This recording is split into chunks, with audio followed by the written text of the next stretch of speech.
네, 예고해드린 대로 요즘 언론의 관심을 한몸에 받고 있는 분을 스튜디오에 모셨는데요. 이준석 전 국민의힘 대표와 이야기 나눠보겠습니다. 어서 오세요. 네, 안녕하세요. 요즘 엄청 바쁘시죠? 네, 그렇습니다. 네. 그 지지자 연락망 구축한다고 했는데 예. 지금 시점에서 몇 명까지 되어 있나요? 들어오기 전입니까? 39,500명? 39,500명? 예. 그 정도 되는 것 같습니다. 애초 기대했던 숫자에 비해서는 초과된 겁니까? 어떻습니까? 그런 겁니다. 저희가 예전에 전당대회 때도 한번 명부 작성을 해봤고요. 그러니까 뭐 다 해보면 한 10만 명 정도 될 겁니다. 나중에 가면. 최종적으로 10만 예, 명? 예. 목표가 10만 명이군요. 근데 그건 이제 열심히 모아서 이제 연락망 구축하면 그런 거고요. 예, 지금은 흔히 이제 예를 들어 조정은 국회의원 같은 경우에는 나와가지고 나 그 창당할 때 5,000명 모으기 힘들었다. 그러니까 그거나 해라 뭐 이런 식으로 얘기하길래 한번 해봤습니다. 그거 자극받아서 하셨습니까? 네, 아니 그런 건 아니고요. 네. 실제로 그 제가 12월 27일 얘기하긴 했는데요. 네, 그런데 창당을 할 수 있는 상태까지는 우선 다 준비를 해야죠. 그러니까 바로 그 얘기 하셨으니까 그냥 뜸들이지 말고 네. 그냥 창당 선언하면 되는데 왜 이렇게 뜸을 들이세요? 뜸 들이는 거 아닌데요. 원래 다 이렇게 합니다.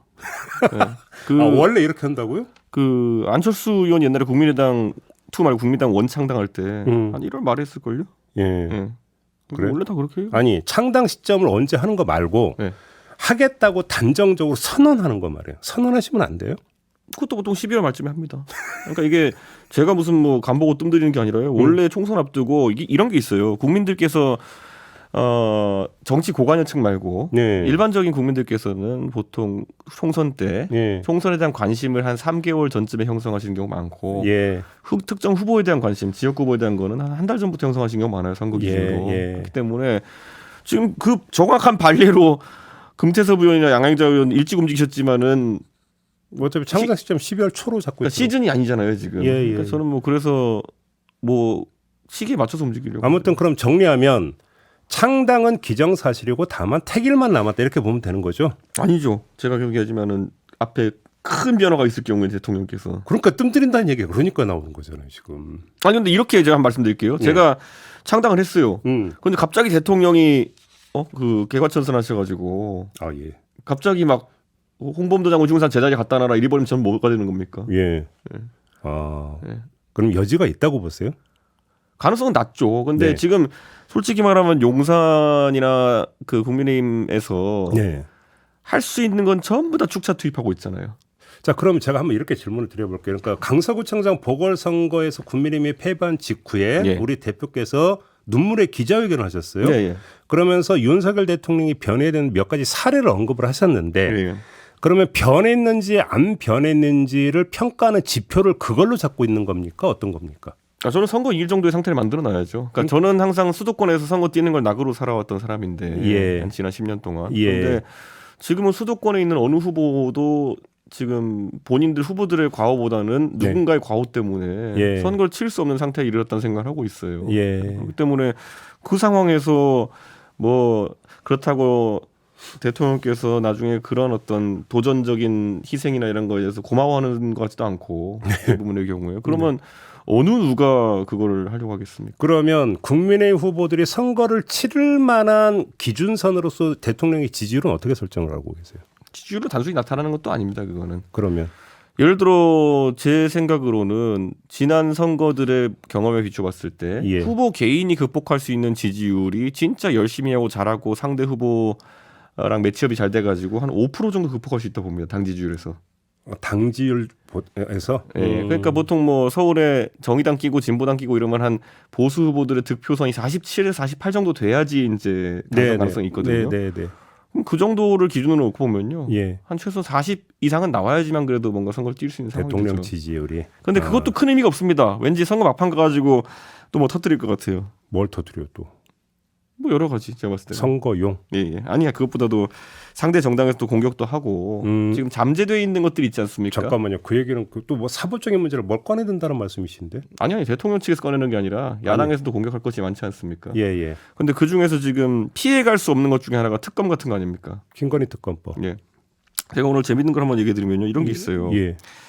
제가 우리 당 의원들하고 요즘 얘기할 때 가장 많이 물어보는 게 뭐냐면 특검하면 어떡할래요?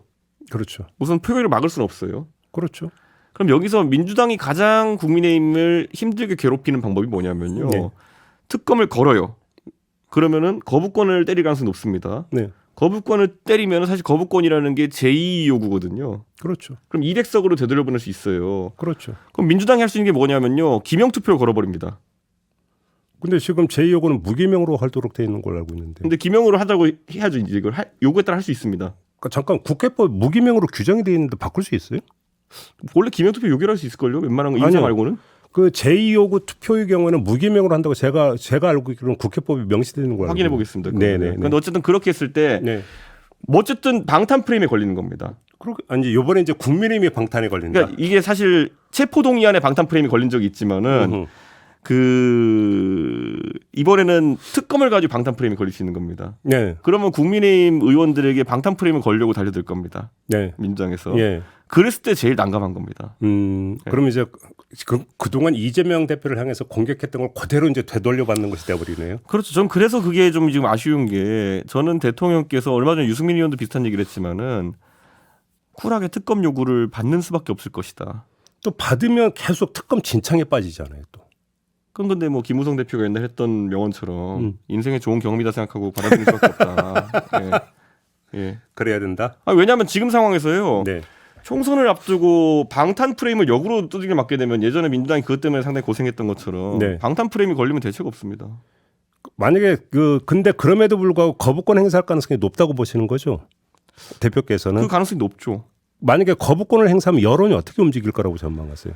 대통령의 스타 검사로서의 가장 큰 자산인 공정과 상식이라는 거 있어서 예. 민주당이 또 요즘 그렇다고 효율적으로 공격하는 건 아니니까 네. 얼마나 타격을 입힐지 모르겠습니다만 상당히 위험하죠. 위험하다. 예. 오히려. 예. 그때 오히려 그러면 이준석 대표의 그 주가는 더 올라가는 거 아닙니까? 뭐 그럴 것 같지도 않습니다. 아니에요? 예, 뭐 왜요? 그런 반사이익 같은 걸 얻는 건 쉽지 않고요. 예. 예. 저는 그런데 사실 제2 요구는 무기명 투표하게 돼 있네요. 국회법에. 네, 그러니까요. 그럼 어쨌든 기명까지 이름까지 박혀가지고 괴롭히는 건 아니지만은 어쨌든 그 방탄 프레임이 걸려버립니다. 모든 우리 당 의원들이 그렇죠. 고생하는 거죠. 그렇다. 자, 한동훈 장관이 출마할 거라고 보세요?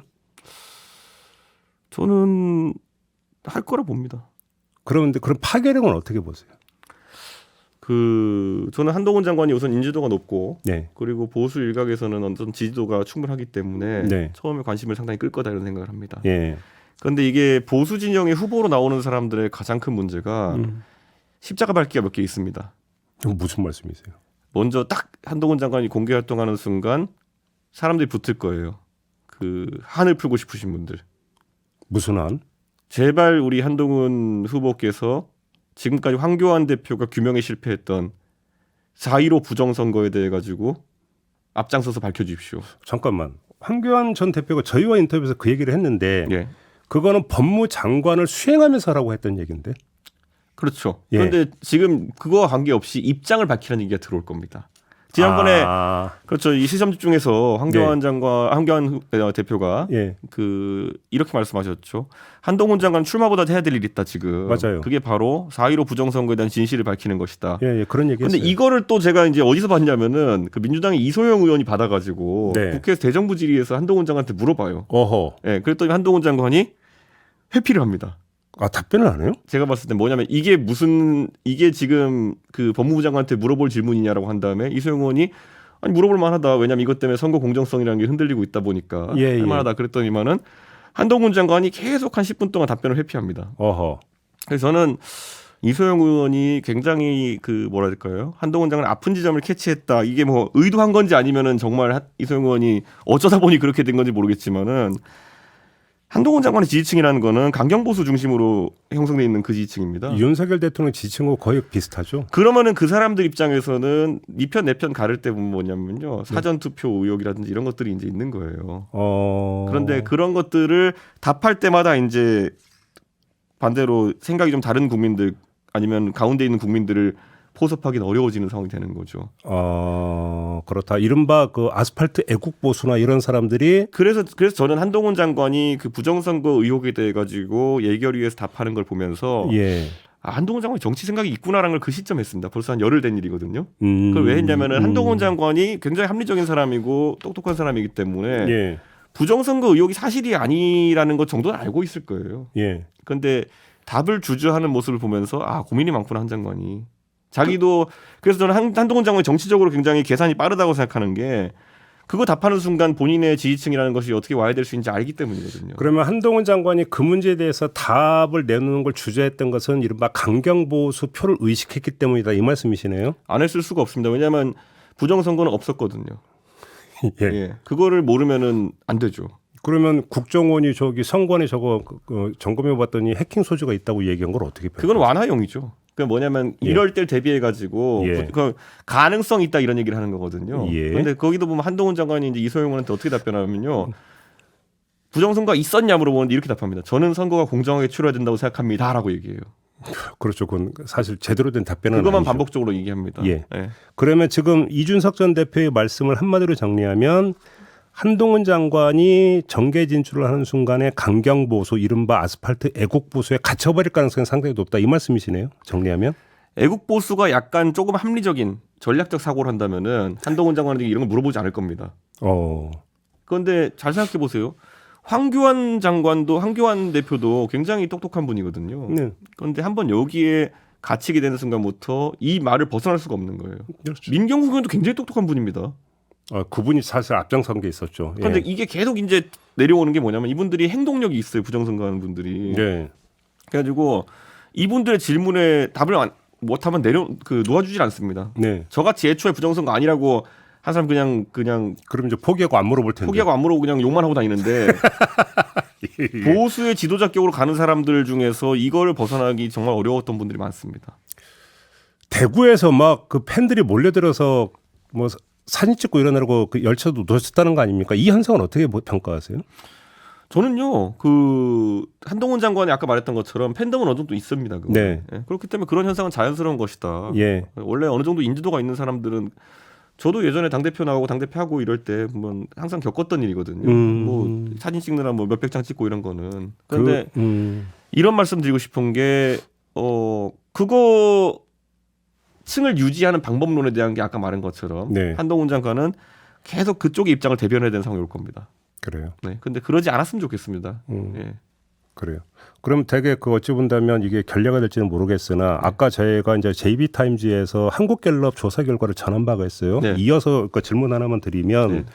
장내 정치 지도자 선호도 조사에서 보면 우리 이준석 전 대표는 4%인데 네. 한동훈 장관은 13%가 나왔거든요. 네. 상당한 격차가 있으면 그럼에도 불구하고 확정력은 한동훈 장관이 더 있다고도 평가할 수 있는 거 아니냐 이런 질문이 성립이 되는데 어떤 말씀 주시겠습니까? 저는 그 확장력이라는 거에 본 실체가 무엇이냐를 봐야 되는데 네. 결국에는 한동훈 장관이 수도권에서 얼마나 소구력이 있느냐. 네. 이제 그 유승민이 보통 중수청이라고 하는 중도 수도권 청년층 이렇게 얘기하는데 네. 그 안에서 저는 한동훈 장관이 어느 정도의 헤게모니를 가지고 있다 봅니다. 이게 원래 보수의 갤럽 조사 기준으로 보수에서 대선 주자 1위 하는 사람들은 보통 한 예전에 김무성 대표가 기억나실 겁니다. 김무성 대표가 대표하실 때 한 24%까지 올라갔던 적이 있어요. 네, 갤럽 기준으로. 그래요? 그 외에도 황교안 대표도 방금 전에 언급했지만 황교안 대표도 갤럽 기준으로 15% 18% 사이를 유지했던 적이 있어요. 그랬었던 거요? 예, 그러니까 이게 뭐냐면 보수에서 항상 그 강경 보수의 탑티어 지지를 받는 분들은 네. 그 정도 가져가요. 근데 그거를 이제 황교안 대표 이제 지난 총선 끝나고 완전히 이제 내려앉으셨죠. 그다음에 그게 김무성 대표도 그 도장론 이후 내려앉으셨죠. 예. 근데 그게 이제 사실 하나의 챌린지가 오는 겁니다. 그래요. 예. 자, 우리 이준석 전 대표께서 한동훈 장관 이야기에서 미래의 경쟁자 이런 표현을 쓰신 적이 있죠. 네. 그럼 여기서 어제 썼습니다. 어제. 미래의 경쟁이라는 건 차기를 염두에 두고 하신 말씀이죠. 아니요, 뭐 대선이나 이런 걸 놓고 얘기한 게 아니라요. 예. 이렇게 제가 얘기했어요 어제. 사실 이제 이번 총선도 그렇고 다음 대선도 그렇고 윤석열 대통령보다 정치 잘한다 아니면 더 잘할 수 있다 이런 거는 의미가 없는 상황이 될 것 같다. 어차피 윤석열 대통령 임기가 있으니까. 그러니까 윤석열 대통령에 대한 부정평가도 상당히 고착화돼가는 분위기고 이러다 보니까 한동훈 장관도 윤석열 대통령의 황태자 또는 후계자 이미지로 선거에 진입하면 굉장히 어려울 것이다. 그렇죠. 예, 그렇기 때문에 저는 오히려 한동훈 장관이 앞으로 차별화된 모습들 많이 보일 거로 기대하고 저는 그런 부분에 있어서 그러면 또 윤석열 대통령에 대해서 꾸준히 지적해왔던 제 입장에서도 네. 누가 더 그런 걸 잘하나 경쟁할 수 있는 사이가 될 수도 있다. 알겠습니다. 가슴이 웅장해지지 않습니까? 한동훈 장관이 윤석열 대통령 비판한다면은? 그런 상황이 현실화될 가능성은 몇 %로 점치십니까? 저는 한동훈 장관이 그런데 이거 임요한 위원장과 똑같은 겁니다. 네. 언론에서는 이제 차별화하는 포인트가 뭔지를 찾을 텐데 네. 대통령이 뭘 할 수 없다 이러는 순간부터 사실 매력도가 떨어질 수밖에 없거든요. 그러니까. 예. 그다음에 지금 차별하기엔 너무 빠르지 않습니까? 지금 시점에서는. 근데 이번 총선에서 그걸 해내지 못하면은 네. 다음에 뭐가 있을까요? 근데 그러면 이른바 그 미래 지도자가 너무 빨리 그러니까 부상하는 거 아닌가요? 윤석열 대통령 입장에서 그걸 좋아할까요? 아니 근데 이번 총선에 안 하면 언제 해요 그거를?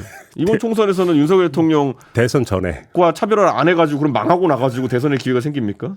알겠습니다. 예, 그거는 제 생각에는 한동훈 장관이 뛰어들기로 한 이상 저는 한동훈 장관이 감수했다 봅니다. 어느 시점엔 윤석열 대통령과의 차별화를 해야 될 것이고 네, 네. 저는 그 상황에서 윤석열 대통령이 오히려 정치적 감각이 있으시면은 받아야 된다. 어느 정도 양해하셔야 됩니다. 그거를 오케이. 한동훈 장관이 차별화하는 거를. 한동훈 장관 관련해서 하나만 질문 더 드릴게요. 지금 한쪽에서는 비례대표로 나와야 된다는 이야기가 있던데 어떻게 보세요? 이제 명분은 전국 선거를 지휘해야 되니까 이 명분으로 비례로 가는 게 맞다 이런 주장이 나오던데. 뭐 그 이야기를 가장 마지막에 했던 분이 아마 박근혜 대통령인 걸로 기억하는데요. 예전에 2012년 총선에서 네.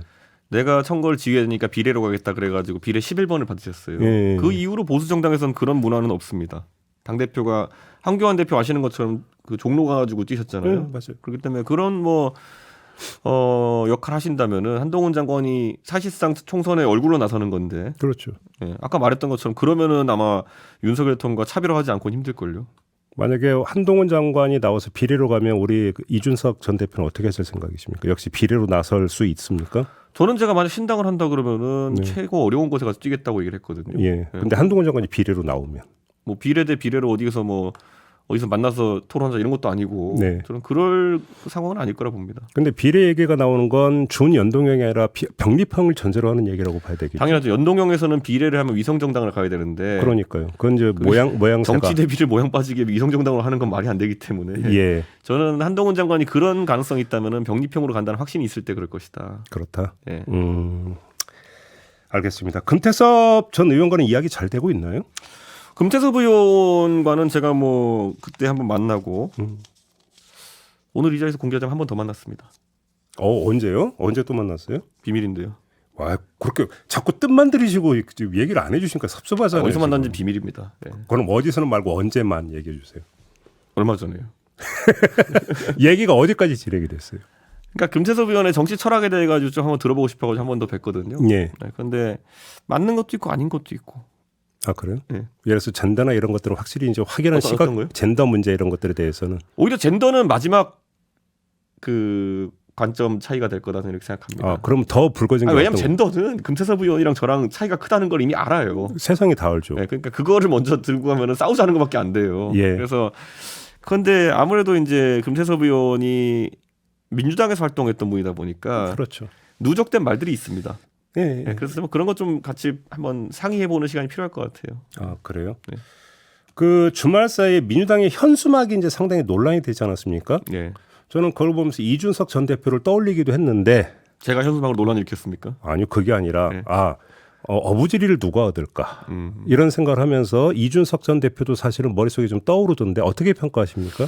저는 현수막 같은 거는요, 네. 한준호 의원이 해명을 했던데 여러 시안이 나옵니다. 그래가지고 그게 실제 이제 민주당 입장에서는 좀 안타까운 논란이지만은 네. 그래도 전국적으로 게시되기 전에 발견된 건 다행일 것이다. 그렇죠. 그리고 그 업체는 다시 안 써야죠.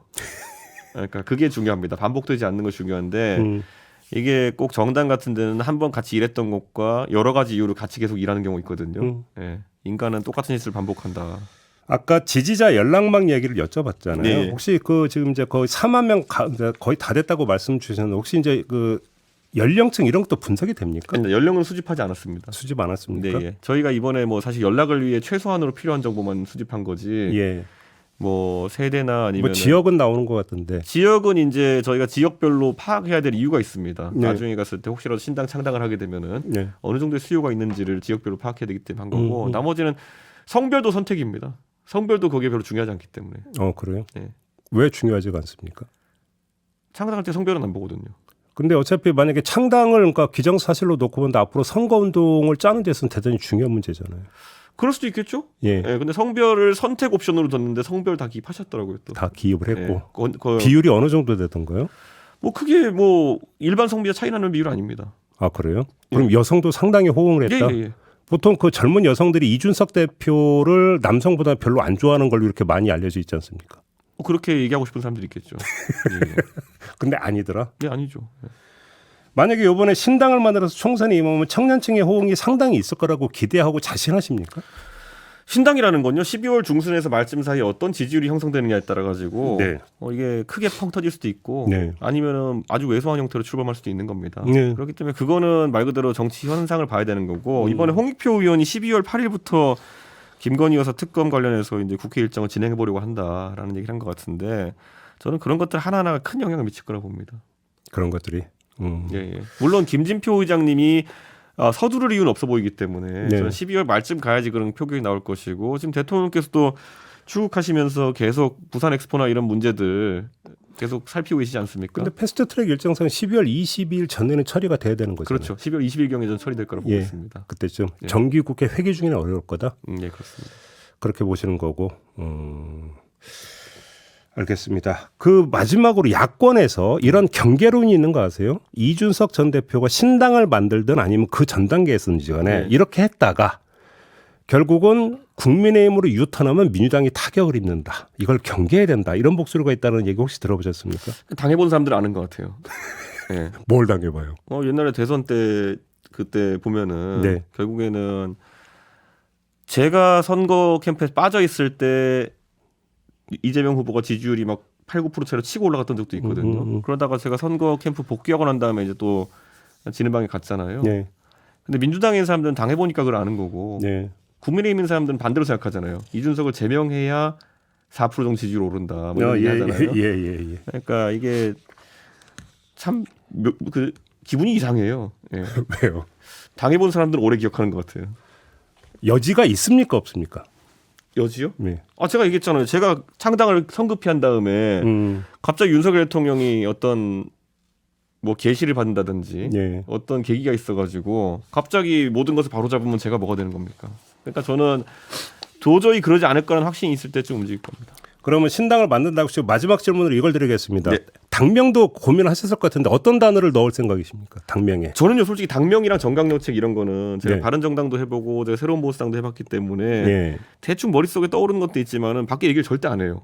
왜냐하면은 제가 신당을 한다고 했을 때는 저 혼자 하는 게 아니어야 되거든요. 물론이죠. 근데 예. 당명 정해놓고 하자 그러면 그분들은 무슨 기분이 들겠습니까? 이준석이 다 해먹으려고 하는 거냐? 아니, 머릿속에는 있다 그럼에도 불구하고. 아니 저도 아이디어 차원에서 고민은 많이 해놓죠. 예. 주변에서 제안도 많이 해주시고. 예. 그런데 그런 건 절대 앞서 나가는 게 아닙니다. 아 그래요? 예. 예. 알겠습니다. 또 뭐 시간이 다 돼서 마무리해야 될 것 같아요. 나중에 다시 한번 보실게요. 예, 감사합니다. 네, 고맙습니다. 예. 네, 이준석 전 국민의힘 대표와 함께했습니다.